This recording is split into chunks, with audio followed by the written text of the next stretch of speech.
libro che è uscito, Matteo Salvini, il militante. I due autori sono Alessandro Madron e Alessandro Franzi. Noi abbiamo in onda con noi proprio Alessandro Madron. Buon pomeriggio, Alessandro.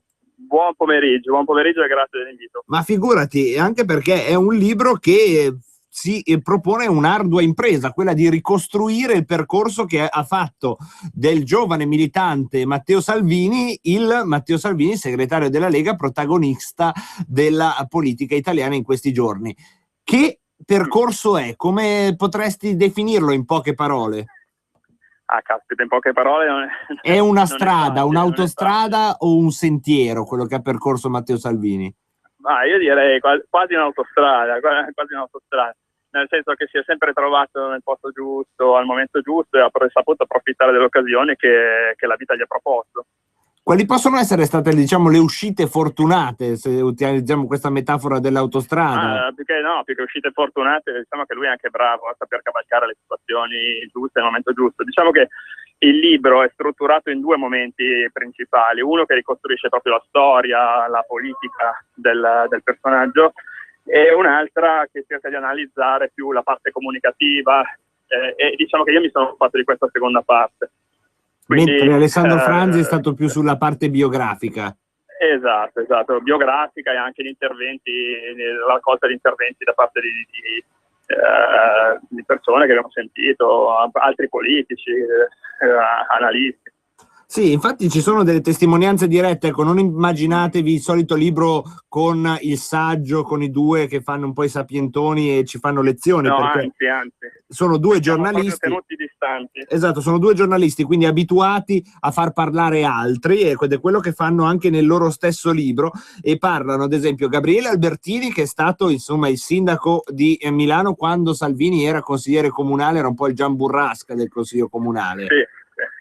Poi c'è Mario Borghezio, europarlamentare. Roberto Formigoni, ci vuoi anticipare qualcosa delle dichiarazioni di Formigoni? Ma adesso se vi anticipo tutto... Non tutto. Guarda, una delle cose più carine, la dico perché è già stata in qualche modo detta da qualcun altro, quindi non sto spoilerando niente di grave. Secondo me una delle frasi più simpatiche l'ha detta Albertini.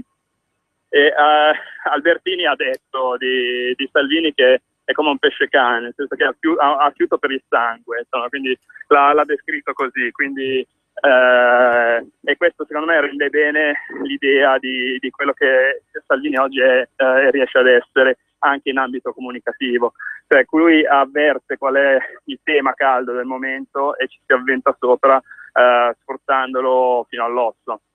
Ecco, e poi ci sono anche altri interventi tipo Formigli, Claudio Sabelli Fioretti, Belpoliti, Buttafuoco, Giulietto Chiesa e Giovanna Cosenza. Queste sono un po' le voci che avete fatto parlare per raccontare il Salvini militante. È un libro che si trova in libreria? No. Allora no, è un Quindi libro, bisogna spiegare come si fa. Allora, è un ebook, si trova sugli store online, quindi è un libro digitale, che da settimana prossima si potrà avere anche in formato cartaceo, nel senso che esiste la possibilità di stamparlo, di fartelo arrivare a casa stampato, ma sempre passando dal computer. Quindi si va su uno dei tanti portali, di tante librerie online che esistono, adesso non so se posso citarle, però ce ne sono svariate.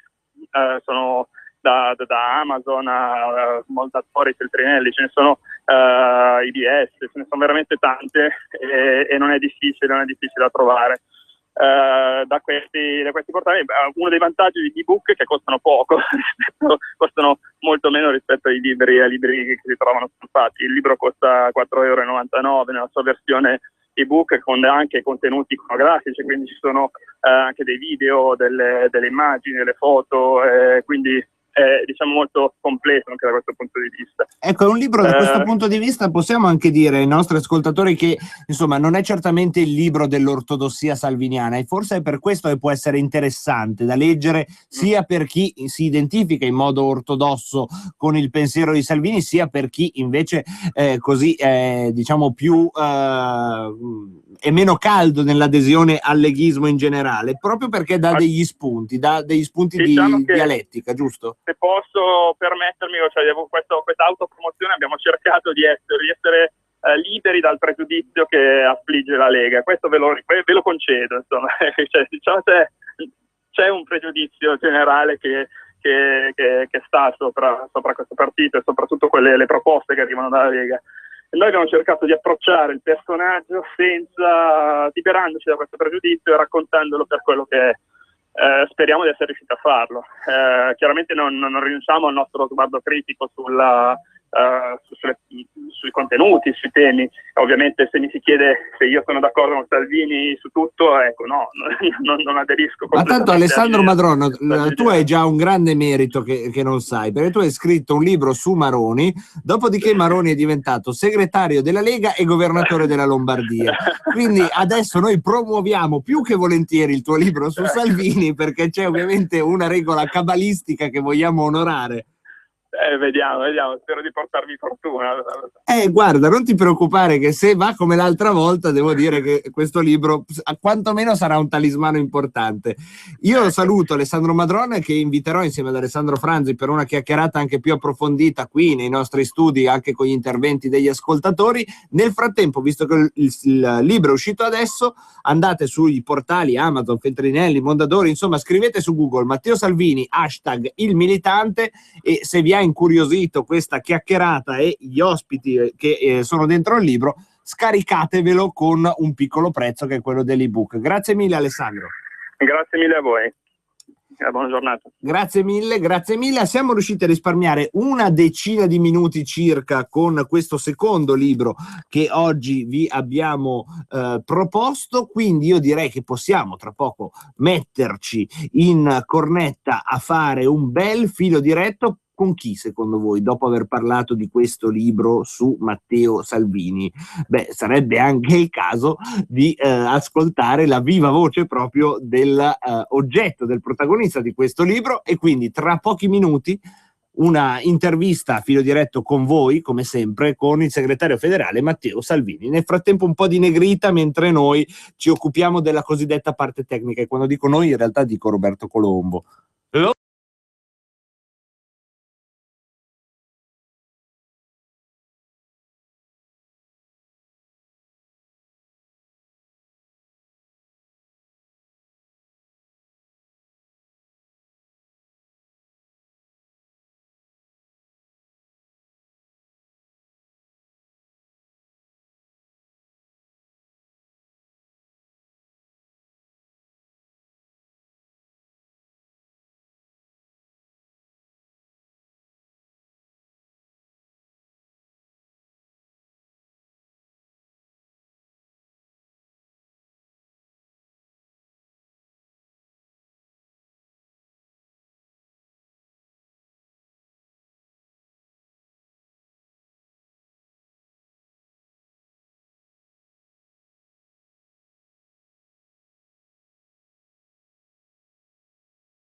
Ed eccoci di nuovo in diretta, e come vi avevo annunciato abbiamo il protagonista del libro di cui parlavamo in onda con noi, Matteo Salvini. Buon pomeriggio. Buon pomeriggio Marco, buon pomeriggio alle amiche e agli amici all'ascolto. Buon venerdì 8 maggio. Mancano 23 giorni a delle elezioni regionali che a questo punto hanno un'importanza nazionale, non solo regionale. E sono le elezioni del Veneto, della Liguria, della Puglia, della Campania e della Toscana. Ho dimenticato qualcuno? Sì, le Marche, giusto? E l'Umbria, che per te non conta niente, ma dove potremmo fare una sorpresa dopo 45 anni di occupazione rossa.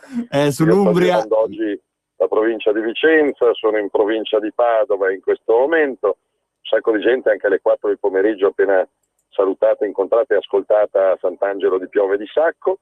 Stasera poi Rovigo. E domani pomeriggio torno in Lombardia, ogni tanto torno anche a casa alle 18, domani comizio in piazza Alecco, piazza Cermenati, quindi lo dico ai lecchesi, ai brianzoli, ai comaschi, ai milanesi, se domani c'è una bella giornata prendetevi 2 o 3 ore magari per il lago, se non avete un sabato di lavoro come tanti altri lombardi. Qui alle 18 non dobbiamo riempire, ma riempire il centro di Lecco. Lì c'è un sindaco uscente di sinistra, perché si vota per l'elezione del sindaco, e sarebbe una bella soddisfazione andare a ricontrollare una delle più belle città lombarde.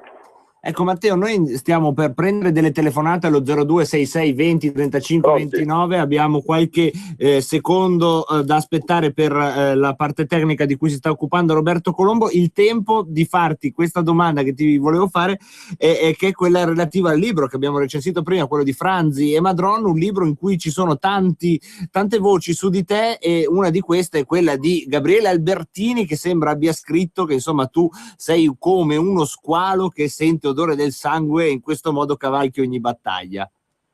Che schifo, che immagine albertiniana, e squalo, sciacallo.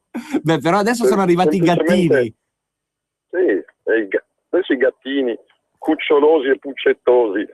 Però noi semplicemente cerchiamo di prevenire, di guardare avanti e di provare a evitare alcuni problemi dando delle soluzioni, delle risposte concrete. Pensate alla nostra battaglia solitaria per mesi, per anni contro la legge Fornero, da soli contro tutti.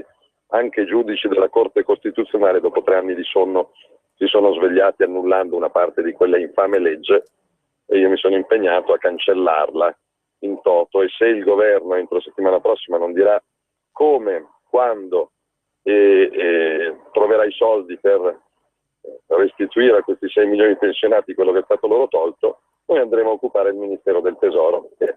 Va bella legge elettorale, va bel conflitto di interessi, però il Paese aspetta risposte più concrete su temi più veri. Cosa significa essere squali assetati di sangue? No, significa provare ad affrontare, denunciare e risolvere dei problemi. Allora, per parlare di temi concreti non c'è niente di meglio che lasciare la linea a voi che state chiamando. Prendiamo la prima telefonata. Pronto? Sì, pronto. Ciao Matteo, buonasera in studio. Ciao. Matteo, sono Roberto da Milano. Ciao Roberto. E niente, volevo dirti che io ho 36 anni e nella mia vita ho sempre votato PD, ho sempre votato a sinistra. Però devo ammettere che in questi 2 anni sono schifato da questa politica di sinistra, proprio non li sopporto più, veramente ho lo schifo addosso. E niente, da qualche mese sono uno di voi e niente, spero che il mio voto che darò alla Lega quando sarà il bisogno, e a te personalmente, mi lasci soddisfatto. Spero che tu non sia un altro Renzi che mi ha ingannato col suo voto, e poi come migliaia di persone te lo posso garantire che sono pentite di averlo votato. Spero che tu ti possa differenziare, Matteo. Io credo in te, poi spero che quello che dici siano fatti, veramente. Grazie quindi mille, niente, Roberto. sono uno di voi. Grazie mille Roberto. Non vedo l'ora di essere messo alla prova dei fatti, perché capisco la diffidenza. Un conto sono le promesse e le proposte fatte dall'opposizione, un punto è poi andare a governare e trasformare in fatti queste promesse. Grazie per l'apertura mentale, che è quella di un signore sulla sessantina che ho appena salutato qua a Piove di Sacco, che mi ha detto: io ho sempre votato a sinistra, questa volta voto Zaia, voto Lega, perché state facendo delle battaglie che teoricamente dovrebbe fare la mia sinistra, che non c'è più.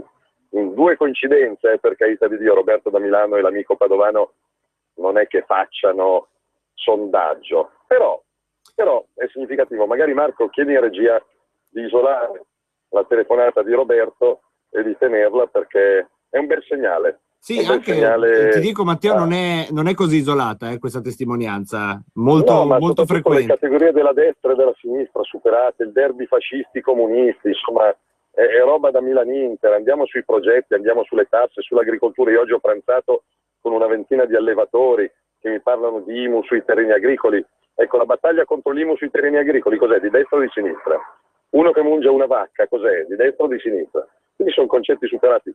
Lavoriamo sui progetti di vita, e quindi ringrazio l'amico di Milano. Prendiamo altre 2 telefonate, abbiamo solo 5 minuti, vi chiedo di essere molto brevi. Pronto? Sì, pronto? Sì, buonasera ciao. a tutti, ciao. Pronto? Come ti chiami? Ciao, sei in onda? Sì, ciao, sono Giovanni da Lecco, rubo 30 secondi. Vai. Io non ho bisogno di cioè sono da sempre, sono nato leghista e sempre militante, quindi non devo pentirmi di niente. Solo una battuta di 30 secondi, domani voglio informare tutti i militanti della provincia di Lecco, anche di quella di Bergamo, che prima del grande comizio del 18 alle 17 facciamo davanti alla prefettura un sit-in, diciamo una piccola manifestazione di un'oretta, proprio dalle 16 alle 18, chiedo scusa, per così sensibilizzare il problema dei profughi, dello smistamento selvaggio che stanno arrivando anche nella nostra provincia. Giovanni, questa piazza Cermenati quante persone tiene a Lecco? È grandissima, ce n'è veramente spazio per tutti. Dovevamo farla nell'altra piazza, però essendo più piccola abbiamo preferito farla in piazza Cermenati, che è più grande, quindi invitiamo tutti a essere sul nostro bellissimo lungolago. Grazie, vi aspetto lecchesi sulla testa, perché non basta borbottare come fanno i Brianzoli, come fanno i lecchesi, come fanno i comaschi, e insomma qua non funziona, le case popolari, la disoccupazione, il traffico, il casino, l'immigrazione. Sulla testa, domani io ci sono, vi aspetto. Prendiamo un'altra telefonata intanto, pronto? Pronto, Ettore da Voghera. Ciao, Due Ettore. domande veloci. Vai. Senti, uno, come mai il governo Renzi, che ha i tesoretti, non paga la cassa integrazione a 150.000 persone in deroga da 8 mesi? 8 mesi senza cassa integrazione in deroga. E la seconda veloce, l'Istat, come mai invece di darci i dati di marzo, che sono rimasti i dati del PIL di febbraio meno 0,4, ci dà le previsioni, ha comprato la sfera di cristallo e ci dà le previsioni per tutto l'anno. Grazie, Ettore. Sono quelli del mese di marzo che ci bastano. Ciao. Grazie Ettore, insomma due fatti anche questi interessanti. Prendiamo l'ultimissima telefonata, pronto? Pronto? Sì, ciao, sei in onda. Sì, Berto Treviso. Niente, volevo ricordare ancora il signor Salvini, la questione delle pensioni. Adesso, sa che c'era la proposta di Damiano per la pensione anticipata. Io mi trovo a 65 anni e praticamente adesso non prendo più in considerazione la questione della pensione anticipata, per cui ci troviamo 2 volte fregati. Grazie mille. Grazie mille Berto per quest'altro racconto. La battaglia della Lega sulle pensioni, sulla riforma Fornero, sul concetto che 40 anni di lavoro comportano un diritto ad andare in pensione, non un privilegio. E noi ci abbiamo detto, io personalmente ho detto più volte a Renzi, al Partito Democratico, che non mi interessa votare una proposta della Lega, necessariamente. È vero, c'è la proposta di Damiano, del Partito Democratico, che prevede l'andata in pensione a 62 anni, lui prevede anche delle penalizzazioni per chi va in pensione prima dei 66 anni previsti dalla Fornero. Io ho detto, non me ne frega niente, noi siamo disposti a discutere, a emendare, a migliorare, poi a votare, anche una proposta della sinistra, pur di arrivare all'obiettivo, pur di raggiungere il risultato di cancellare e superare la legge Fornero. Non ho avuto uno straccio di risposta. L'unica cosa che ha saputo dire il ministro Boschi è: ci occuperemo del conflitto di interessi. Chi se ne frega del conflitto di interessi, a meno che il ministro Boschi non si riferisse a quello che aveva lei, col papà che era vicepresidente della Banca dell'Etruria, oggetto di un decreto del governo Renzi di cui la signorina Boschi fa parte. Vedete come c'è certa politica che vive su Marte. E poi, tornando a Treviso, c'è una signora Moretti che a nome del Partito Democratico vorrebbe andare a governare una regione Veneto a cui stanno portando via più di 200 milioni di euro il governo centrale, in cambio vorrebbero mandare migliaia di immigrati di qua e di là. È il mondo al contrario. Vediamo se il 31 maggio riusciamo a raddrizzare qualcosina di queste troppe cose che vanno al contrario. Matteo, abbiamo 7 secondi, giusto il tempo per salutarti e ringraziarti per i tuoi interventi, come sempre. Io abbraccio e ringrazio voi e vi aspetto domani pomeriggio alle 18 a Lecco. Portate i vostri gattini, pubblicità. Per ogni modo di vivere la città c'è una Adam. Opel Adam, la city car dell'anno in Germania. L'unica con infinite personalità e multimedia IntelliLink. Gamma Opel Adam, da 8.900 euro con rottamazione. Scoprila anche GPL Tech.